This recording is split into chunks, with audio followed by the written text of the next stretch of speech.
Hello, good evening. My name is April Young-mcarthur, and this is vlog number 7, Gender and Media for Gender Communications. The assignment today was to think of a TV show that challenged traditional gender roles. For this, I decided to choose the TV show Murphy Brown. It was a show that I watched a lot as a child. It ran from 1980s to late 1990s, like 1988 to 1998. It was a show that I was in love with. I really liked the leading character, Murphy Brown, played by Candice Bergen. She was a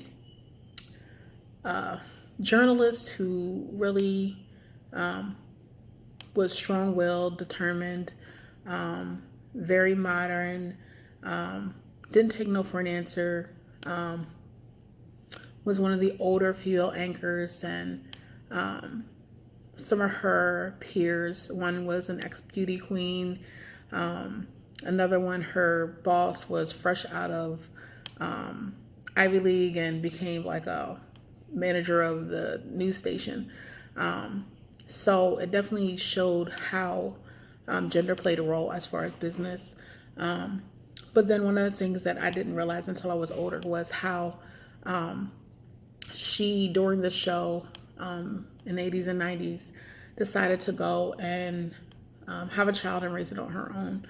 It created a lot of controversy at the time. It was considered inappropriate that she, being a single woman, dating, got pregnant, and instead of being married, went and decided that she was going to do it by herself.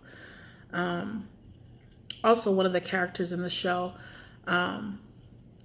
Murphy just had a lot of issues keeping secretaries and nannies, to the point where it was kind of a going joke in the show where they didn't have names, they had numbers. So one of the things that I also think challenged traditional gender roles was the person that ended up being her nanny during the show, that she ended up keeping, was a man, one of her close friends. He ended up being the person who ended up being the caretaker for her son. I think now in modern television, these things aren't too far-fetched. We see more stay-at-home dads and women taking the lead. But during the 80s and 90s, this was just unheard of. So I have to say I do have a lot of respect for that show and the risk that it took as far as putting women in the forefront and breaking away from what was considered taboo, a single woman raising a child, being a career woman, trying to have it all. So that's it. I chose Murphy Brown. I think that it's a great show. And in the 80s and 90s, it definitely did its part to break away from traditional gender roles.